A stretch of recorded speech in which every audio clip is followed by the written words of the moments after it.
Hello everyone, अगर आप लोग फाइल करना चाहते हैं किसी भी हाउसवाइफ के आईटीआर तो ये वीडियो आप लोगों के लिए बहुत इंपॉर्टेंट होने वाली है।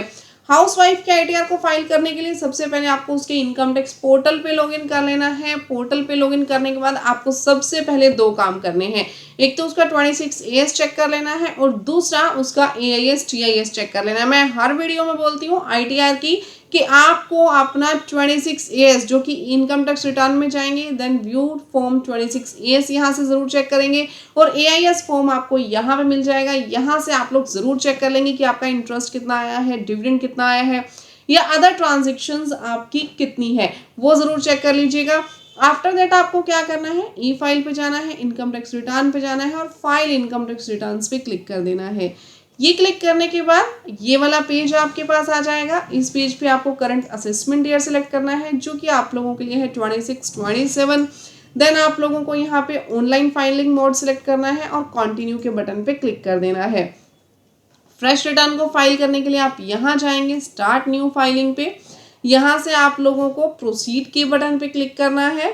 जैसे आप प्रोसीड के बटन पे क्लिक करेंगे यहाँ पे आपसे आईटीआर फॉर्म पूछेगा कि कौन सा आईटीआर फॉर्म आप फाइल करना चाहते हैं। देखिए, अगर आप लोन के पर्पजेज से हाउसवाइफ के आईटीआर फाइल करना चाहते हैं तो आईटीआर 1 में आप लोगों को लोन मिलने वाला नहीं है। आप लोगों को आईटीआर 4 ही उसकी फाइल करनी पड़ेगी, कोई ना कोई बिजनेस दिखाना पड़ेगा। तो आईटीआर 4 आपको सिलेक्ट करनी है। प्रोसीड विद आईटीआर 4 पे आप लोगों को क्लिक कर देना है। देन ये पॉपअप आएगा, यहाँ पे आपको ओके कर देना है। लेट्स गेट स्टार्टेड पे आपको क्लिक कर देना है। देन आपसे पूछेगा कि आप आईटीआर क्यों फाइल करना चाहते हैं। क्या आपकी taxable income basic exemption limit से ज़्यादा है, 4 लाख से ज़्यादा अगर इनकम शो कर रहे हैं तो जस्ट यहाँ पे क्लिक कीजिए। अदरवाइज आप अदर्स पे भी क्लिक कर सकते हैं, सिंपल ऑप्शन है। या फिर आप लोगों ने इनमें से कोई भी खर्चा किया हो इस तरीके का, जैसे 2 लाख से ज़्यादा आपने फॉरेन ट्रैवलिंग पे लगाए हो, 1 करोड़ से ज़्यादा पैसा जमा करवाया हो बैंक में, या 1 लाख से ज़्यादा इलेक्ट्रिसिटी कंज्यूम की हो प्रीवियस ईयर में, तो आप यहाँ क्लिक कीजिए। अदरवाइज जस्ट आपको यहाँ क्लिक करना है और कंटिन्यू के बटन पे क्लिक कर दीजिएगा, कोई दिक्कत नहीं है। यहाँ ओके पे क्लिक करना है। जब आप यहाँ पे आ जाएंगे तो सबसे पहले हम अपनी पर्सनल इन्फॉर्मेशन डालेंगे। पर्सनल इन्फॉर्मेशन पे आपको क्लिक कर देना है। जैसे ही आप क्लिक करेंगे आपके पास ऑटोमेटिकली ऑलमोस्ट इन्फॉर्मेशन फुलफिल होकर के आ जाएगी। आपसे यहाँ पे पूछेगा कि क्या आपने 10 IEA फाइल किया था within due date of any earlier assessment year for choosing old tax regime. क्या आपने लास्ट टाइम पे कोई भी 10 IEA का फॉर्म फाइल किया था ओल्ड टैक्स रिजीम को चूज करने के लिए। अगर किया था तो आपको येस करना है और उसकी डिटेल्स भी देनी है। अदरवाइज जस्ट नो के ऊपर आप लोग क्लिक कर दीजिएगा। अभी आपसे पूछेगा कि आप करंट असेसमेंट ईयर में ये ओल्ड टैक्स रिजीम का फॉर्म भरना चाहते हैं। देखिए, ओल्ड टैक्स रिजीम में आप लोगों को ऐसा कोई अभी बेनिफिट अलाउड नहीं है। कोई आप डिडक्शन जो आप लेंगे उनको अगर आप न्यू टैक्स रिजीम से कंपेयर करेंगे तो आप लोगों के पास डिडक्शंस माइनस होने के बाद कम ही वैल्यू आएगी तब भी। और यहाँ पे आप लोगों के लिए बेनिफिशियल क्या है, न्यू टैक्स रिजीम लेना है। लेकिन फिर भी अगर आप ओल्ड टैक्स रिजीम में जाना चाहते हैं तो आप यहाँ से येस कर सकते हैं। अगर न्यू टैक्स रिजीम में ही आपको अपनी आईटीआर फाइल करनी है तो जस्ट नो पे क्लिक कीजिएगा और यहाँ से कंफर्म के बटन पे क्लिक कर दीजिएगा। ध्यान रखिएगा, कोई भी आपका टीडीएस रिफंड है तो यहाँ से बैंक डिटेल्स पे जाके कम से कम एक बैंक आप लोगों को अपना वेरीफाई जरूर कर लेना है। हमने कंफर्म कर दिया है और देन हम लोग जाएंगे ग्रॉस टोटल इनकम पे। ग्रॉस टोटल इनकम पे आप क्लिक करेंगे, ओके के बटन पे क्लिक करेंगे।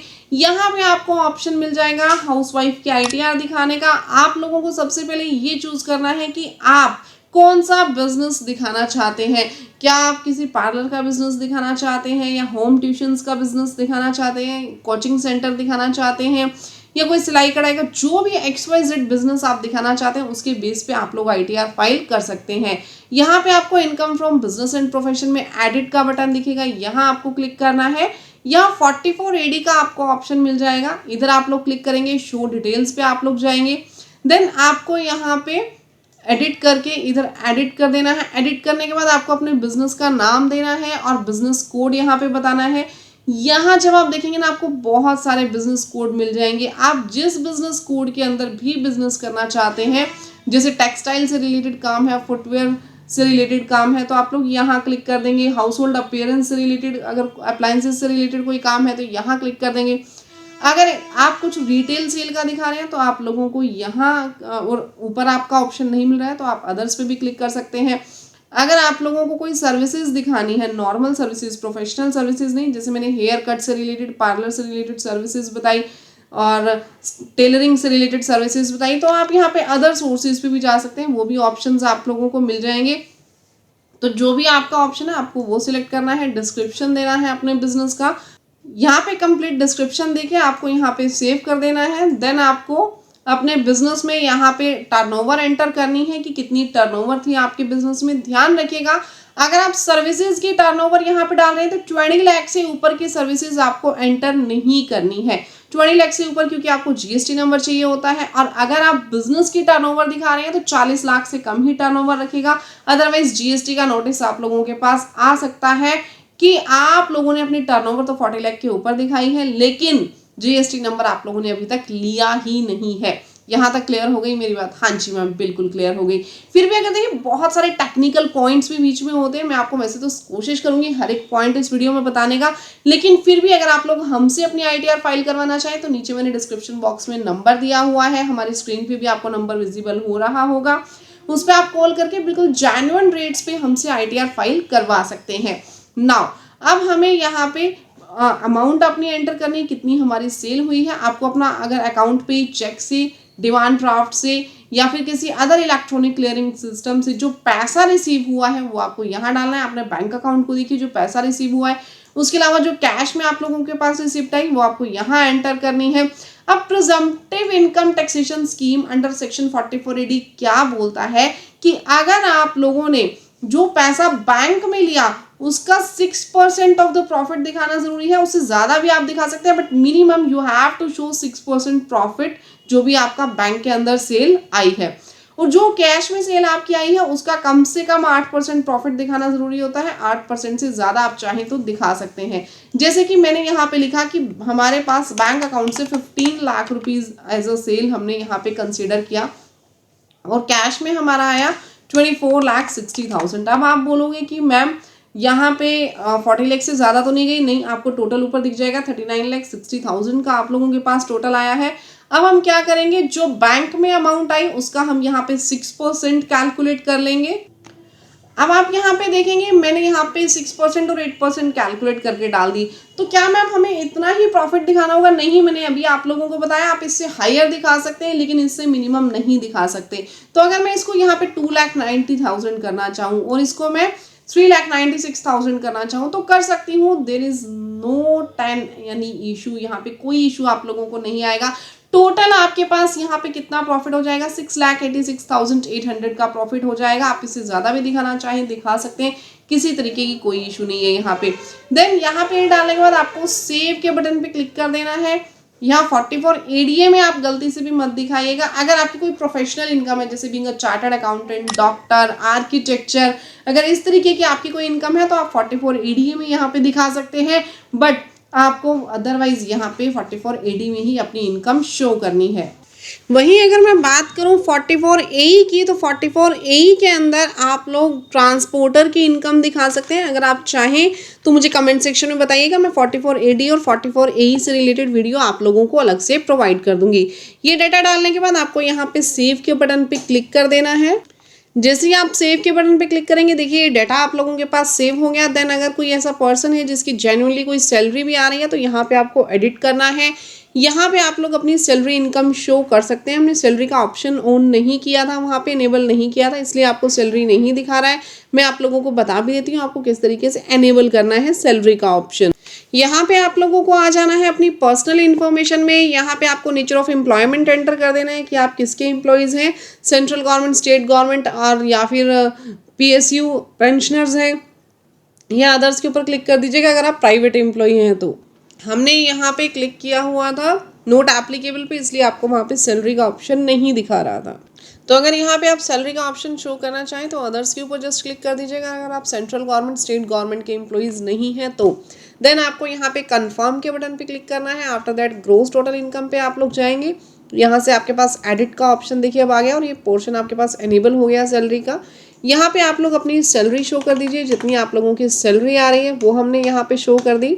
इसके बाद आप लोगों को जस्ट यहाँ पे सेव के बटन पे क्लिक कर देना है और अगर आपके पास अदर कोई वैल्यूज़ हैं, एग्जाम्प्ट अलाउंसेस है, तो यहाँ से आप सिलेक्ट करके एंटर कर सकते हैं।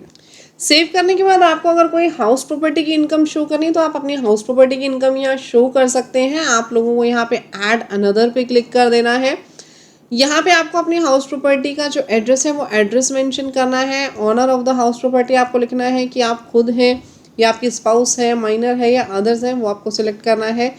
प्रॉपर्टी आपकी को ओन्ड है या आपकी खुद की है, तो आपको यहाँ पे लिखना होगा। आपकी खुद की है 100% प्रॉपर्टी तो नो पे क्लिक कर दीजिएगा। हाउस प्रॉपर्टी आपकी सेल्फ ऑक्यूपाइड है, लेट आउट है या फिर डीम्ड है, deemed to be let out है, वो आप यहाँ क्लिक करेंगे। जस्ट आपको यहाँ पे लेट आउट पे क्लिक कर देना है अगर आपके पास रेंट आ रहा है तो। देन आप लोगों को यहाँ पे जितना रेंट रिसीव हुआ है वो रेंट आपको यहाँ पे एंटर करना है, कितना रेंट आप लोगों को रिसीव हो रहा है। ध्यान रखिएगा जो इंटरेस्ट है, इंटरेस्ट की डिडक्शन आप लोगों को न्यू टैक्स रिजीम में सिर्फ उतनी ही मिलेगी जितना आपने हाउस प्रॉपर्टी की इनकम दिखाई। अदर किसी हेड्स में से आप लोग जो इंटरेस्ट पे कर रहे हैं उसकी आपको डिडक्शन यहाँ पे अलाउड नहीं की जाएगी। यहाँ पे आपको ब्रेकअप देना होगा अगर आपको कोई भी इंटरेस्ट रिसीव हो रहा है तो। देखिए आपने यहाँ पे 1,20,000 एंटर किया, 1,20,000 के बाद 36,000 की स्टैंडर्ड डिडक्शन मिली थी और आपका जो यहाँ पे इनकम शो हो रही है 84,000 हो रही है। तो 84,000 से ज़्यादा रेंट की डिडक्शन आप लोग नहीं ले पाएंगे। रेंट की डिडक्शन शो करने के लिए आपको इंटरेस्ट ऑन हाउस यहाँ पे बोरोड कैपिटल में एंटर करना है। कितना लोन आप लोगों ने लिया वो आपको यहाँ कंप्लीटली डिटेल में बताना होगा। सबसे पहले आप बताएंगे कि आपने लोन जो है वो बैंक से लिया या अदर देन बैंक किसी से लिया, बैंक का नाम क्या है, लोन अकाउंट नंबर क्या है, date of sanction of loan क्या है, टोटल अमाउंट कितनी है लोन की और टोटल आउटस्टैंडिंग कितना था last date of financial year पे यानी 31 मार्च 2026 को इंटरेस्ट आपका टोटल कितना कैलकुलेट हुआ था। ये सब चीज़ें यहाँ पे मेंशन करने के बाद देन आपको सेव के बटन पे क्लिक कर देना है। अगर आपके पास ये सब इन्फॉर्मेशन है तभी आप यहाँ पे एंटर कीजिएगा और जो जेन्युइन आपका यहाँ पे इंटरेस्ट ऑन बोरोड कैपिटल है वही आपको यहाँ पे शो करना है।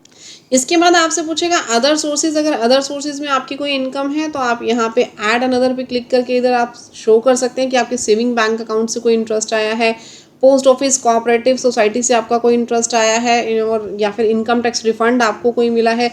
जो भी आपकी इनकम्स है वो आप यहाँ से सिलेक्ट करके और अमाउंट डाल के यहाँ पे सेव कर सकते हैं।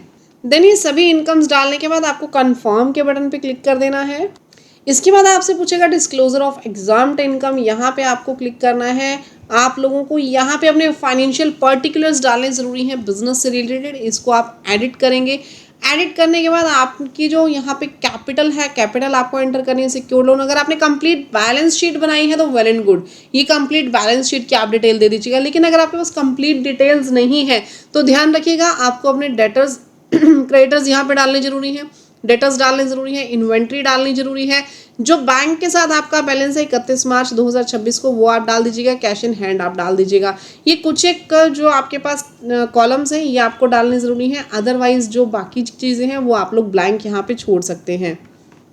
यहाँ पे हमने मेन इन्फॉर्मेशन सारी डाल दी है। अब कुछ एक लोगों का क्वेश्चन ये भी होगा कि मैम अगर हमारे पास इन्वेंट्रीज है ही नहीं, हमारा जो है वो सर्विसेज का काम है, इन्वेंट्रीज यानी कि स्टॉक हमारे पास नहीं होता, तो हमें क्या करना चाहिए। आप लोग यहाँ पे दैट मोमेंट ज़ीरो यहाँ पे लिख सकते हैं, कोई भी इशू नहीं है। देन आपको यहाँ पे सेव के बटन पे क्लिक कर देना है। इसके बाद आपसे पूछेगा इन्फॉर्मेशन रिगार्डिंग टर्नओवर और gross receipts reported in GST. यहाँ पे जीएसटी आप लोगों के पास एप्लीकेबल नहीं है तो आपको कुछ नहीं लिखना। जीएसटी अगर आपके पास हो तो जीएसटी नंबर और उसका टर्नओवर आप लोगों को यहाँ पे लिख देना है। इसके अलावा अगर कोई एग्रीकल्चरल इनकम आपकी है 5,000 से ज़्यादा हो तो फॉर्म नंबर 3 या 5 आपको यहाँ पे फिल करना है। अगर 5,000 तक की आपके पास एग्रीकल्चरल इनकम है या अदर कुछ एग्जम्प्ट इनकम है जो इसमें दी हुई है वो आप यहाँ शो करना चाहें तो शो कर सकते हैं।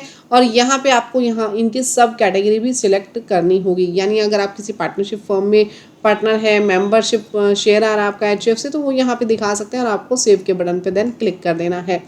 ये सारा डालने के बाद आपको कंफर्म के बटन पे क्लिक कर देना है।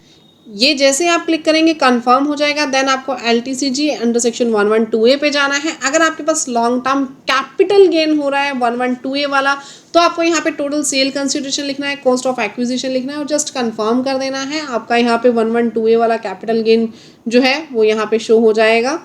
ध्यान रखिए, अगर आप लोग बिल्कुल प्रोफेशनल तरीके से हमसे आईटीआर फाइल करवाना चाहते हैं तो आप हमसे आईटीआर फाइल करवा सकते हैं। बिल्कुल जेन्युइन रेट्स पर प्रोफेशनल तरीके से हम आपको आईटीआर फाइल करके देंगे। नीचे दिए गए कॉन्टैक्ट नंबर पे आप लोग हमसे कॉन्टैक्ट कर सकते हैं। देन हम लोग जाएंगे टोटल डिडक्शंस पे। न्यू टैक्स रिजीम हमने ऑप्ट की है तो इसमें ज़्यादा कोई डिडक्शंस होती नहीं है, लेकिन फिर भी आपके पास इनमें से कोई contribution to pension scheme of central government by employer, इसकी कोई डिडक्शन हो तो आप यहाँ पे लिख सकते हैं। अदरवाइज जस्ट आपको कन्फर्म करना है। टैक्स पेड पे आपको जाना है। यहाँ से जो आपका टीडीएस डिडक्ट हो रहा है सैलरी पे या अदर देन सैलरी जो आपके पास कोई इनकम है उसके ऊपर टीडीएस डिडक्ट हो रहा है, तो ये सभी आपको एक बार चेक कर लेने हैं। अगर आपने कोई एडवांस टैक्स सबमिट किया है तो वो यहाँ पे चेक कर लीजिएगा शो हो रहा हो। लेकिन अगर आपका टैक्स बनता है जेन्युइनली तो वो भी आपको यहाँ पे चालान ज़रूर ऐड कर देना है। हमारे केस में नहीं बन रहा है टैक्स तो हम लोग यहाँ पे कुछ ऐड नहीं करेंगे। अगर आपका टैक्स बनता है तो यहाँ पे आपको बीएसआर कोड, चालान नंबर, टैक्स पेमेंट और डेट ऑफ डिपॉजिट यहाँ पे ज़रूर एंटर कर देनी है। देन आप सेव कर दीजिएगा। इसके बाद चेक कर लीजिए आपकी टोटल टैक्स लायबिलिटी कितनी आ रही है। टैक्स लायबिलिटी आप देखने के बाद इसको कन्फर्म कर दीजिएगा। कन्फर्म होने के बाद आपको प्रोसीड टू वेरिफिकेशन के ऊपर क्लिक कर देना है। कंप्लीट रिटर्न आपको अपनी वेरीफाई कर लेनी है। वेरीफाई करने के बाद preview and submit your return पे आपने क्लिक करना है। यहाँ पे आप लोगों को वेरिफिकेशन कर देनी है। प्लेस आप लोग यहाँ पे डाल दीजिएगा। देन आप लोगों को प्रोसीड टू वैलिडेशन के ऊपर क्लिक कर देना है।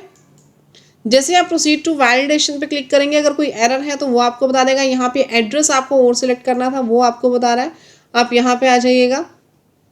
जैसे आप एरर पे क्लिक करेंगे वो आपको वहीं ले जाएगा जहाँ पे ये एरर है। बाकी ये पर्सनल इन्फॉर्मेशन के अंदर हमें सिलेक्ट करना था। इस बार सेकेंडरी एड्रेस आप लोगों को सिलेक्ट करना ज़रूरी है। यहाँ पे हम येस कर देंगे और सेव के बटन पे क्लिक कर देंगे। देखिए जैसे ही हमने वो एड्रेस सेलेक्ट कर दिया ये वैलिडेशन सक्सेसफुल आ गया हमारे पास। देन आपको प्रीव्यू के बटन पे क्लिक करना है। प्रीव्यू के बटन पे क्लिक करने के बाद प्रोसीड टू वैलिडेशन पे यहाँ क्लिक करेंगे। देन अगेन आप जैसे ही इसको वैलिडेट करेंगे आपका वैलिडेशन अगेन सक्सेसफुल हो गया। आपको प्रोसीड टू वेरिफिकेशन पे जाना है।